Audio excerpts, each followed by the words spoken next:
সময়টা সন্ধ্যা বিকেল মনে হলো। সূর্যের রক্তিম আভা ছড়িয়ে আছে। এই দৃশ্যটা গ্রাম অঞ্চলে বেশি লোভনীয় হয়। মনে হয় ওই গোলাকার তেজহীন সূর্যটাকে হাতে নিয়ে পিষে ফেলি। কতটা দৃষ্টি আকর্ষণকারী এটা। তে দেশে ফিরেছে, সেই সকালে গাড়িতে উঠেছে, এখন এসে নেমেছে। রাস্তায় এত জ্যাম ছিল যে আসতে এতটা সময় লাগলো, নয়তো 4-5 ঘন্টায় এসে পৌঁছে যেত। হলুদ ফুলের শস্য ক্ষেতটা দেখে একটা স্বস্তির নিঃশ্বাস ছাড়েতে। আসার সময় মনটা বারবার চাইছিল থেকে যেতে, কিন্তু ওখানে থাকলে দম আটকে মারা যেততে। এটাই তের ধারণা।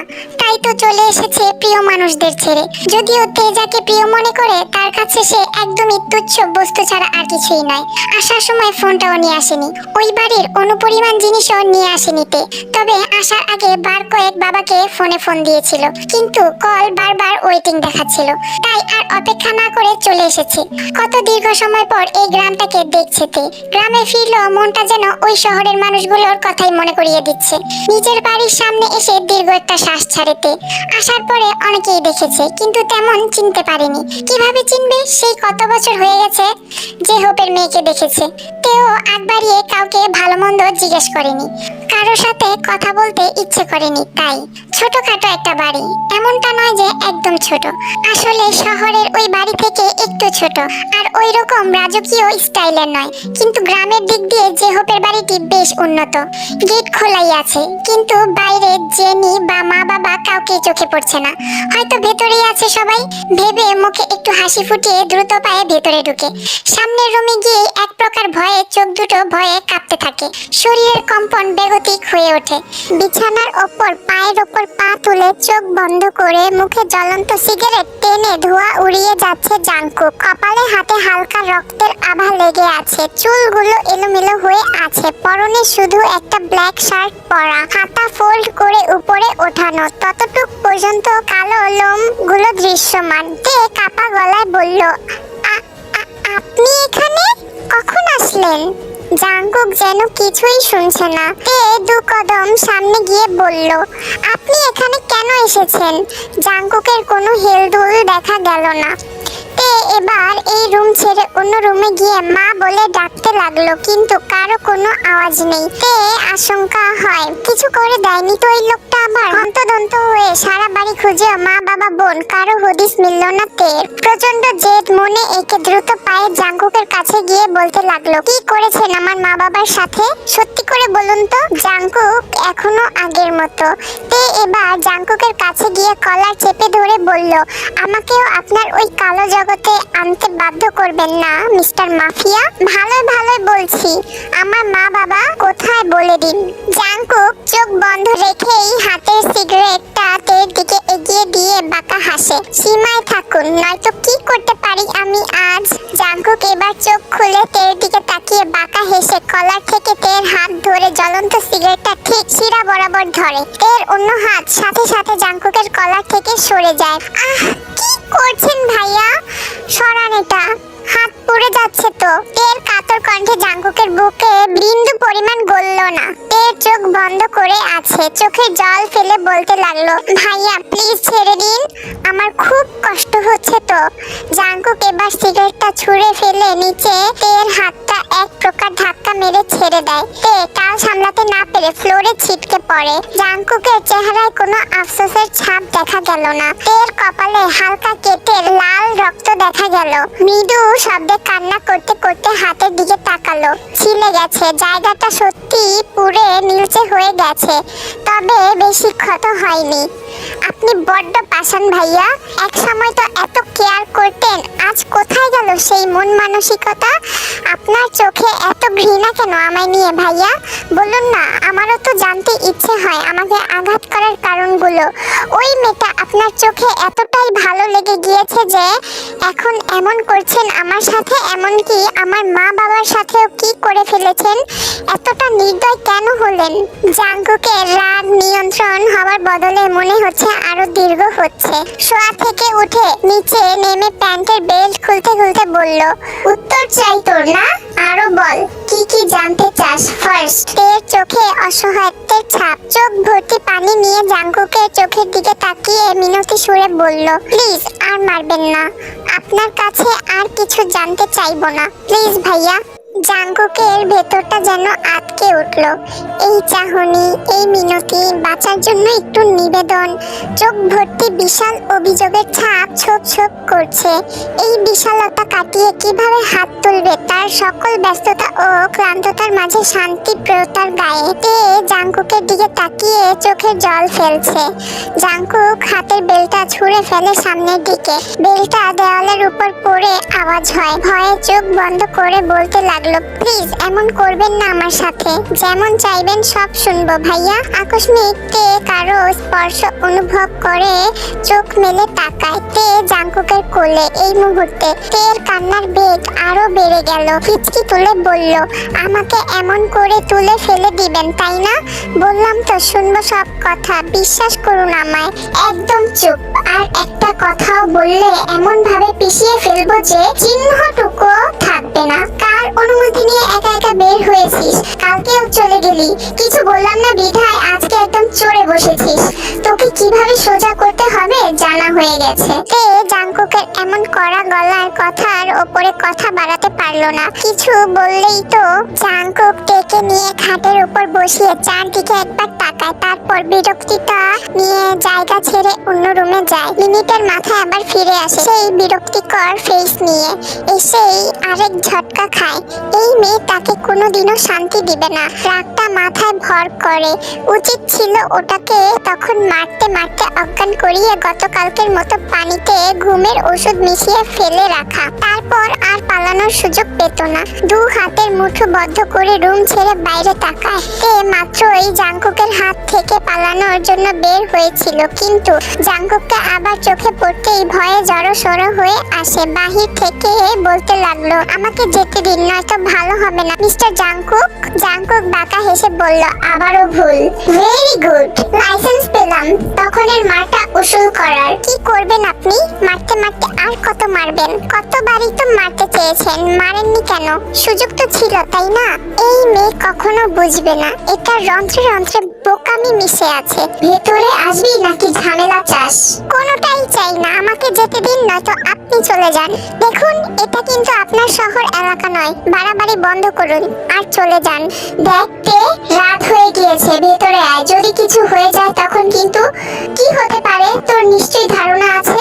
তে ভয়ে চারদিকটায় একবার তাকায়। খেয়ালই ছিল না কখন অন্ধকার হয়ে গেল। শুধু এই সাইকো লোকটার থেকে পালানোর আপ্রাণ চেষ্টা ছিল। আপনি চলে যান আমাদের বাড়ি থেকে, আমার মা বাবাকে আমি নিজেই খুঁজে নিব। দ্বিতীয়বারের মতো রাগানোর মতো উদ্ভট কাজ করিস না। ভালো করে বলছি চলে আয়, নয়তো কি করে বসবো তে তোর ধারণা নেই। চুপচাপ আস। আপনি চলে গেলে তবেই ফিরবো। ঠিক আছে, আমি চলে যাচ্ছি, কিন্তু একা যেন এখান থেকে বের হতে না দেখি। তে মনে মনে, হঠাৎ ওনার কি হলো? এমন ভাবে মেনে নিলেন কিভাবে এত সহজে? অন্য কোনো উদ্দেশ্য নেই তো? সত্যি করে বলুন, কি মতলব এঁকেছেন ভেতরে? উদ্দেশ্য কি আপনার? জাঙ্কুক ধীর পায়ে আস্তে আস্তে বলল, তোর কেন মনে হচ্ছে আমার কোনো উদ্দেশ্য আছে? আপনি তো এত সহজে মানার লোক না, আজ কেন? এই তো বুঝেছিস আমায়। অবশ্যই বুঝি। আপনি কি প্রকৃতির মানুষ সেটা আমার চেয়ে ভালো কেউ জানে না। তাই? তা ভুল বুঝিস কেন তাহলে? উল্টাপাল্টা কেন করিস? তে কি যেন ভেবে বলল, আমি কাউকে ভুল বুঝি না, যা বুঝি সেটাই ঠিক। আর আপনার কোনটা ভুল? বুঝেছি, হ্যাঁ বলুন। ওই মেয়েটার সাথে এনগেজড হয়েছে, এটা ভুল? নাকি ওই মেয়েটাকে নিয়ে রুমে ঢুকে গিয়েছিলেন, সেটা ভুল? আমাকে জিজ্ঞেস করেছিস এসব কিছু বোঝার আগে? নিজে নিজে ভেবে নিয়ে। আরে আপনি কাছে আসছেন কেন? ওখানেই দাঁড়িয়ে থাকুন বলে তে দু কদম পিছিয়ে যায়। জাঙ্কুক চট করে এসে তেকে কোলে তুলে নেয়। ছাড়ুন বলছি, আপনি চিট করেছেন, কথা বলতে বলতে এখানে এসেছেন, এই ছিল আপনার মনে? জাঙ্কুক কিছু না বলে তেকে নিয়ে ভেতরে গিয়ে খাটে বসিয়ে দরজা আটকে দেয়। দরজা আটকালেন কেন? কি করবেন আপনি? দেখুন, আমাকে আপনি মারতে পারবেন না আমি জানি, শুধু শুধু ভয় দেখিয়ে লাভ নেই বলে তে খাট থেকে নেমে যায়। এতটা বুঝে গেছিস মারতে পারবো না, কিন্তু কেন মারতে পারি না সেটা ভেবে দেখেছিস কখনো? তে কি যেন ভাবতে লাগলো। জাঙ্কুক তের কাছে এসে পুড়ে যাওয়া হাতটা ধরতেই তে ও শব্দ উচ্চারণ করে হাত ছড়িয়ে নিয়ে বলল, আবার ব্যথা দেবেন? দেখুন দূরে থাকুন, আজকে আরেকটু মারলে কিন্তু চিৎকার করব। এটা গ্রাম এলাকা, আওয়াজ পেলেই সবাই ছুটে আসবে, বুঝলেন? জাঙ্কুক কপাল কুঁচকে তের দিকে তাকিয়ে আকস্মিক গলায় ঝুলানো ওড়নাটা হাতে নিয়ে নেয়। তের হঠাৎ বিষয়টা বোধগম্য হতেই বুকের ওপর দু হাত ক্রস করে নিয়ে বলে, ভাইয়া কি করছেন? হ্যাঁ আপনি দেখুন, উল্টাপাল্টা কিছু করবেন না বলে দিলাম। আমার সতীত্ব নিয়ে আপনি, তোর সতীত্ব আছে ভুলে যাস না। জাঙ্কুকের কাছে আগেই নিজেকে বিলিয়ে দিতে চেয়েছিস ইচ্ছে করে। তে কি বলবে বুঝতে পারে না। সেদিন তো তে ভেবেছিল ভাইয়া নিশ্চয়ই ভালোবাসে, কিন্তু এটা যে ভুল ধারণা ছিল তার। কিন্তু এখন তো প্রমাণ, অন্যজনের হবু হাজবেন্ড জেনেও কিভাবে। বল, আরো কিছু বলার আছে? দেখুন মিস্টার, সেদিন বিষয়টা আলাদা, আজকেরটা আলাদা। আপনার এখন বিয়ে হতে এটুকু বলতেই ওড়নাটা তের মুখের ওপর ধরে পেছনে নিয়ে বেঁধে দেয়। জাঙ্কুক তের দু হাত বুকের ওপর থেকে কিছুটা জোর করেই সরিয়ে টেনে নিয়ে খাটের ওপর বসায়। পাশেই জাঙ্কুক বসে তের পুরো হাত নিজের তালুতে নিয়ে বলল, খুব লেগেছে তাই না? তোমাদের বাসায় ওষুধ কোথায় রাখা বলতে পারবে? আমি পাইনি। তে বারবার বাঁধন খুলে দেওয়ার জন্য বারবার ইশারা করছে। জাঙ্কুক এবার ওড়নাটা মুখের ওপর থেকে সরিয়ে বলল, বেশি কথা বলবে না বলে দিচ্ছি, নয়তো হাত পা বেঁধে দিব। তে স্বস্তির নিঃশ্বাস ছেড়ে বলল, আপনি কি সত্যি পাগল ভাইয়া? এমন করছেন কেন? একটু আগেই তো মারতে চেয়েছেন। চুপ থাকো আর বলো ওষুধ কোথায়? কেন চুপ থাকবো? আপনি এমন করছেন কেন? কি করেছি আমি? জাঙ্কুক রাগ কন্ট্রোল করার চেষ্টা চালিয়ে বলল, দেখো তে, আবারও বলছি প্রশ্ন করো না, তোমার উত্তর নিজে থেকেই পাবে পরে। আমি এখন জানতে চাই মা বাবাকে কোথায় রেখেছেন আর এখানে কেন এসেছেন? আপনি তো বলেছিলেন যেন আপনার সামনে না আসি। তাহলে? জাঙ্কুকের ধৈর্য ভাঙে। এই মেয়ের সাথে ভালো ব্যবহার করা মানে এটা কথার বাইরে যাবেই। ঠাস করে গালে একটা চড় বসিয়ে বলল, তারপর বল আর কি কি জানতে চাস বল। তে গালে হাত রেখেই ঠোঁট উল্টে জাঙ্কুকের দিকে তাকিয়ে রইল। দেখ এমন ভাবে আবার তাকাচ্ছিস কেন? কথা বললে শুনতে পারিস না? মারতে হবে কেন তোকে? বুঝিস না কি বলি? তে ভ্যাভ্যা করে কেঁদেই দিল। এই চুপ করবি নাকি আবারও? তে জাঙ্কুককে অবাক করে দিয়ে জাঙ্কুকের বুকে মাথা ফেলে কাঁদতে লাগলো। জাঙ্কুক একটু হতভম্ব হয়। কিছু মুহূর্ত এভাবেই অতিবাহিত হয়। জাঙ্কুক ভাবনা থেকে স্তম্ভিত ফিরলে এক হাতে তেকে জড়িয়ে অন্য হাতে তের মাথায় রাখে। খুব বেশি বকেছি? তের মুখে কোনো কথা নেই, এক পানে কেঁদেই চলেছে জাঙ্কুককে খিচে ধরে। খুব ব্যথা দিয়েছি, হাতে অনেক ব্যথা হচ্ছে, ডক্টরের কাছে যাব চলো বলে তেকে উঠাতে নিলে তে না উঠে আরো শক্ত করে ধরে জাঙ্কুকের বুকে মুখ গুজে বলল, আপনি অনেক খারাপ ভাইয়া, খুব কষ্ট দেন আমাকে। এত কেয়ার করে লাভ কি যদি ক্ষতিটা নিজেই করেন? তোমাকে অন্য কেউ ছুবে কেন বলো? আমার ওপর রাগ করেছো বুঝলাম, তাই বলে অন্য পুরুষের ছোঁয়া কেন লাগাবে তোমার শরীরে? এই জন্য এমন করবেন? আপনাকে তো ওই মেয়েটা ছুঁয়েছিল রিং পরানোর সময়। আমি এমন করেছি আপনার সাথে? জেলাস? তের কান্না জড়ালো হয়। বলল, এই তো বললে লিসা ছুঁয়েছে তাই তোমাকে অন্যজন ছুবে, এটাই তো তাই না? তে বুক থেকে মাথা উঠিয়ে চোখ মুছতে মুছতে বলল, জানি না, কিন্তু আপনাকে ওই মেয়েটা কেন ছুবে? জাঙ্কুক স্মিত হেসে তেকে ছেড়ে দিয়ে উঠে দাঁড়িয়ে বালিশের পাশে থেকে একটা সিগারেট হাতে নিয়ে আগুন ধরালো। এটা ফেলে দিন বলছি, আমার এসব পছন্দ না। আর আপনি এগুলো কেন খান? হ্যাঁ, কতবার বলেছি এসব ভালো লাগে না আমার। জাঙ্কুক আবারও মৃদু হেসে তের সামনে এসে সিগারেটটা তের দিকে এগিয়ে দিয়ে বলল, যেখানে যেখানে দেখেছো আমায় ছুঁয়েছে সেই স্থানগুলোতে এটা দিয়ে পুড়িয়ে দাও। তের ভেতরটা ধুকপুক আওয়াজ হতে থাকে। আসলেই কি সাইকো মিস্টার মাফিয়া? না হলে এমন উদ্ভট কাজ কেউ করবে বলে মনে হয় না। কি হলো নাও? এটা ফেলে দিন, লাগবে না আমার। আপনার মতো এত পাষাণ হতে পারবো না আমি। জাঙ্কুক আবারও হেসে সিগারেটটা নিজেই আঙ্গুলের যে জায়গাটায় রিং পরিয়েছিল সেই জায়গাটায় সিগারেটটা ধরে। তে হকচকিয়ে উঠে বাতাসের চেয়েও দ্রুত গতিতে জাংকুকের হাত থেকে সিগারেটটা একটানে ফেলে দিয়ে বলতে লাগলো, আপনি কি পাগল? কি করছেন এসব? কেউ নিজেকে এমন ভাবে আঘাত করতে পারে? আপনার কি আদৌ অনুভূতি বলতে কিছু আছে নাকি? জাংকুক মৃদু হেসে তের ছোট হাত দুটো নিজের তালুতে নিয়ে বলল, এইটুকুতে এত সিরিয়াস? আপনার কাছে এইটুকু মনে হচ্ছে? দেখুন, আপনি যদি আমার সাথে থাকতে চান অবশ্যই এইসব সাইকোটাইপ বিষয়গুলো বাদ দিতে হবে, না হলে কিন্তু আমি আপনার সাথে থাকতে পারবো না। তের কথা শেষ হতেই মাথায় ভীষণতা কাজ করতে লাগলো জাংকুকের। বারবার এই মেয়ের মুখে এই চলে যাওয়ার কথাটা একদম মৃত্যুর চেয়েও বেশি বিষাক্ত জাংকুকের মনে হয়। এটা কি মেয়ে, কোন জন্মে বুঝবে? সঙ্গে সঙ্গে তের কোমল হাত দুটো চেপে ধরে, কি করছেন কি ভাইয়া? ছাড়ুন বলছি। এসব কোন ধরনের ব্যবহার? এতক্ষণ তো ভালোবাসা দেখাচ্ছিলেন, হঠাৎ কি হলো আবার? লাগছে আমার, ছেড়ে দিন বলছি। জাংকুক দাঁত মিলিয়ে বলল, কার সাথে থাকার আরো ইচ্ছা আছে তোর? নাম বল। এত সাহস হলো কি করে তোর এসব বলার? একদম রক্তের বন্যা বইয়ে দিব। কি ভাবিস নিজেকে? সত্যি করে বল, তোর ভিতরে আরো একজনের নাম গাঁথা আছে? ওইগুলোকে পিষিয়ে দিতে আমার সময় লাগবে না কিন্তু। ছাড়ুন না, আমি কখন বললাম আমার অন্য কাউকে পছন্দ? সত্যি বলছি, আপনি ছাড়া আর কেউ নেই আমার জীবনে, বিশ্বাস করুন দয়া করে। আর হাতটা ছাড়ুন বলছি। জাংকুক আরো জোরে চেপে ধরে বলল, মিথ্যে বলবি না একদম, সত্যি করে বল। ভালো করে বলছি, নয়তো পরে জানতে পারলে অস্তিত্ব থাকবে না ওই ছেলের। তে কান্না করতে করতে বলতে লাগলো, বিশ্বাস করছেন না কেন আমার কথা? সত্যি বলছি ভাইয়া। দেখুন আপনি কেমন করছেন। এই কারণগুলোই আমাকে আপনার কাছে আসতে বারণ করে। বিশ্বাস করুন, আপনাকে আমি ভালোবাসি, নয়তো ওই বাড়ি থেকে আসতাম না জেলাস হয়ে। বুঝতে পারছেন না কেন? সত্যি করে বলছি, এবার ছাড়ুন না, ব্যথা পাচ্ছি। তের কথাগুলো জাংকুককে শান্ত করতে কিছুটা সফল হয়েছে। হাতের বাঁধন হালকা করে একটা দীর্ঘশ্বাস ফেলে তেকে বলল, সত্যি তো? এই জন্যই এসেছিস? তে হাতটা ছাড়িয়ে প্রথমে ব্যথাতুর জায়গার দিকে তাকালো।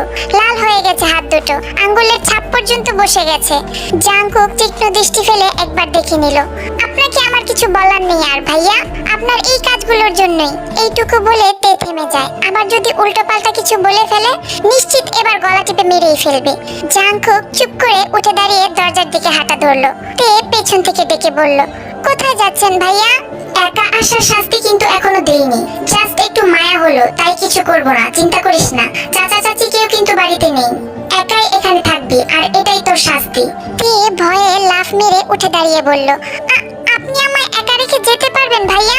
যদি ভূত এসে আমাকে নিয়ে যায় তখন কি হবে আপনার? তুই ওটারই যোগ্য। একা আসার সময় মাথায় ছিল না যদি রাস্তায় কোনো ঝামেলা হতো তখন? তে ভয়ে ঢোক গিলে জাংকুকের কাছে যেতে নেয়, কিন্তু তার আগেই জাংকুক দ্রুত পায়ে বাহির থেকে দরজাটা আটকিয়ে চলে যায়। তে দরজাটা ধাক্কিয়ে বলতে লাগলো, দরজাটা খুলুন ভাইয়া, আমি একা ভয় পাই, খুলুন বলছি। দেখুন আর হবে না, বললাম তো। কিন্তু জাংকুকের আওয়াজ না শুনে বুঝলো জাংকুক সত্যিই চলে গেছে। তে এবার ভ্যাঁ ভ্যাঁ করে দরজায় পিঠ ঠেকিয়ে বসে কাঁদতে লাগলো, আপনি খুব বাজে ভাইয়া, আমাকে একটুও বুঝেন না। বেশ কিছুক্ষণ পর তে কান্না বন্ধ করে উঠে দাঁড়িয়ে সরাসরি রাউন্ড দিতে লাগলো। খাবার মতো কিছুই পায়নি পানি ছাড়া।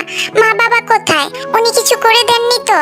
বাড়ির বেহাল অবস্থা দেখেই বোঝা যাচ্ছে ভাঙাচোরা মালামালগুলো এলোমেলো হয়ে আছে। নিশ্চয়ই জোর করে উঠিয়ে নিয়ে গেছে খারাপ লোকটা। মা বাবাকে খুঁজতে হবে যেভাবেই হোক, কিন্তু খুঁজে বের করতে হলে তো আগে ওনার কাছ থেকে পালিয়ে যেতে হবে আমায়। এইদিকে নামজুন অফিস থেকে এসে তে নিখোঁজ হওয়ার কথা জানতে পেরে অনেক খুঁজেছে, কিন্তু হদিস মেলেনি, তাই পুলিশ কমপ্লেন করেছে। কিন্তু পুলিশরা এখন অবধি কোনো তথ্য দিতে পারেনি। জিমিনও যাদের চেনে সবাইকে প্রায় কল করে করে জিজ্ঞেস করেছে। তাছাড়া তে কোথাও যাওয়ার হলে তো অন্তত আমাকে বলে যেতে পারতি, হুট করে কোথায় গায়েব হয়ে গেলি? কিন্তু সুগা আপ্রাণ চেষ্টা চালিয়ে যাচ্ছে। এইদিকে সেদিকে রাস্তার সকল জায়গা দিয়ে তের ফটো দেখিয়ে জিজ্ঞেস করেছে, কিন্তু বৃথা। তের বাবার কাছেও হাজারবার কল দেওয়ার ট্রাই করেছে, কিন্তু যতবার দিয়েছে ততবারই ফোন সুইচ অফ আছে বলেছে। জাংকুককে পর্যন্ত ফোন দিয়েছে খবরটা জানানোর জন্য, কিন্তু জাংকুক একবারের জন্য ফোনটা উঠানোর প্রয়োজন মনে করেনি। হঠাৎ ঝড়ো হাওয়ার শস্য আওয়াজে তের ঘুম ভাঙে। কাঁদতে কাঁদতে এভাবেই ঘুমিয়ে পড়েছিল তে, কিন্তু এত প্রবল হাওয়ায় জানালার পর্দাগুলো এপাশ ওপাশ উঠছে। দরজা থেকে বাতাসের কারণে শশর শব্দে তে কেঁপে ওঠে। লাইট জ্বালানোই ছিল। পাশ থেকে জগটা নিয়ে গ্লাসে পানি ঢেলে ঢকঢক করে গিলল। শরীর ঠান্ডা হয়ে আসছে ভয়ে। বিকেলে তো আকাশটা একদম পরিষ্কার পরিষ্কার দেখেছিল। হঠাৎ করে বৃষ্টি হচ্ছে কেন? আজ বৃষ্টিটা না হলে কি হতো না? ভাবার মাঝে হঠাৎ করে লাইটের আলো নিভে যায়। দেশে এই একটা সমস্যা, একটু বৃষ্টি বা রোদের আনাগোনা দেখলে লোকগুলো কারেন্ট খেলা শুরু করে দেয়। তে এবার ভয়ে একদম দেয়ালের সাথে ঘেঁষে কম্বলটা সাইড থেকে টেনে শরীরে মুড়িয়ে দিয়ে শুধু মাথা বের করে আওয়াজ করেই কাঁদতে লাগলো। আম্মু কোথায় তোমরা? ভয় লাগছে খুব, এসো না আমার কাছে। বাবা প্লিজ দেখো তোমার মেয়ে খুব ভয় পাচ্ছে। কথাগুলো বলে বলে তে ডুকরে বুক ভাসায়। এমন একা রেখে কিভাবে চলে যেতে পারলেন ভাইয়া? একটু মায়া হলো না? হবেই বা কি করে, আপনার তো মনই নেই। তের জীবনে এমন কালো রাত প্রথম আসলো। এত ভয় কখনই পায়নি সে। মিস্টার মাফিয়া থেকেও ভয়ঙ্কর মনে হচ্ছে সময়টা। আচ্ছা অন্যদিন তো ঘুমালেই কখন সকাল হয়ে যায় বোঝাই যায় না, আজ কেন সময়টা এত দীর্ঘ হচ্ছে? এসব ভাবনার মধ্যে হঠাৎ দরজা খোলার আওয়াজ পেয়ে শিউরে উঠে কলিজা কাপা গলায় বলল, কে কে আপনি? অন্ধকারে মানুষটির প্রতিচ্ছবিও দেখা গেল না, আর আওয়াজও করলো না কোনো রকম। ভাইয়া? কোনো উত্তর নেই। তে বুঝলো নিশ্চয়ই তার মাফিয়া কিলার তাকে এমন একা এই অবস্থায় রেখে গিয়ে চিন্তায় মরে যাচ্ছিল, তাই আবার এসেছে। খুশিতে দৌড়ে খাট থেকে নামতেই তেকে জড়িয়ে ধরলো। আমি জানতাম তুমি আসবে, এমন ভয়ঙ্কর পরিস্থিতিতে ফেলে যেতেই পারো না আমায়, বলেই আরো শক্ত করে জড়িয়ে ধরলো তে। নিস্তব্ধতায় কাটে কিছু মুহূর্ত, কিন্তু হঠাৎ তেকে ছেড়ে দিয়ে দ্রুত পায়ে বেরিয়ে গেল জাঙ্কুক, পুনরায় আগের মতো দরজা লাগিয়ে। তে পেছন থেকে ভাইয়া বলে ডাকলো, কিন্তু কোনো উত্তর পায়নি। কিন্তু এমন করার মানে কি তের মাথায় ঢুকলো না। এমন করে কিভাবে আপনি চলে যেতে পারলেন আমায় এভাবে রেখে? আবারও এই গুমুট অন্ধকারে তে ভয়ে বুক কেঁপে ওঠে। ভয়ে আস্তে করে পা ফেলে খাটের উপর এক পা রাখতেই আবার দরজার আওয়াজ পেয়ে পেছন ঘুরে। জাঙ্কুক দরজার কাছে থাকতেই তে বলে ডাকলো। তের চোখ মুহূর্তে আবারও খুশিতে চাকচিক্য হয়ে ওঠে। জাঙ্কুকের ডাকে সাড়া দিয়ে বলল, ভাইয়া কোথায় চলে গিয়েছিলেন? জাঙ্কুকের শরীর ভিজে ছোপ হয়ে আছে। দৌড়ে এসে তেকে জড়িয়ে ধরে বলতে লাগলো, বেশি ভয় পেয়েছো?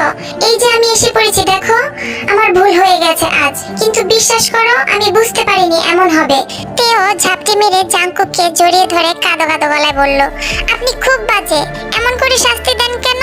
আমার ভয় করে না? ভুল হয়ে গেছে আমার কলিজা, আর হবে না, বিশ্বাস করো। তে চুপচাপ চোখ বন্ধ করে জড়িয়ে আছে। ভয়ের তোলপাল যেন বুক থেকে যাচ্ছেই না। হঠাৎ করে জাঙ্কুক তের শরীরে জড়ানো জামাটা শক্ত হাতে একটানে ছিঁড়ে হাত থেকে ছুঁড়ে ফেলে। তেকে ধাক্কা দিয়ে নিজের থেকে সরিয়ে দিয়ে বলতে লাগলো, তোর মতো চরিত্রহীন মেয়ের জন্য এতক্ষণ আমার প্রাণ যায় যায় অবস্থা হচ্ছিল। ছে! তের মাথায় কিছুই ঢুকলো না। কি থেকে কি হলো? এমন করছে কেন উনি? আর জামা কেন? যদিও কারেন্ট না থাকায় অস্বস্তিকর অবস্থায় পড়তে হয়নি। তে শরীর ঢাকতে প্রথমে দুহাত খরচ করে বুকের উপর দেয়, তারপর খাট থেকে এক হাতে কম্বলটা নিয়ে শরীরে জড়িয়ে ভয়ঙ্করভাবে গর্জিয়ে উঠে বলল, প্রবলেম কি আপনার? এগুলো কোন ধরনের অসভ্যতা? আপনার ধারণা আছে কি করছেন আপনি? মাথাটা কি একদম গেছে? জাঙ্কুক তের কাছে গিয়ে বাহু ধরে কম্বলটাও সরিয়ে দিয়ে খামচে ধরে। যতটা জোরে ধরা সম্ভব ততটাই জোরে ধরেছে। জাঙ্কুকের হাত মুহূর্তেই ভিজে উঠেছে হয়তো রক্তে। সত্যি করে বল, কাকে ফোন করে এনেছিলি? আজ হয়তো তোকে মারবো, নয়তো একদম পাগল বানিয়ে ছেড়ে দেব। এমন অবস্থা বানাবো যে বেঁচে থাকার মতো ইচ্ছেটুকুও থাকবে না।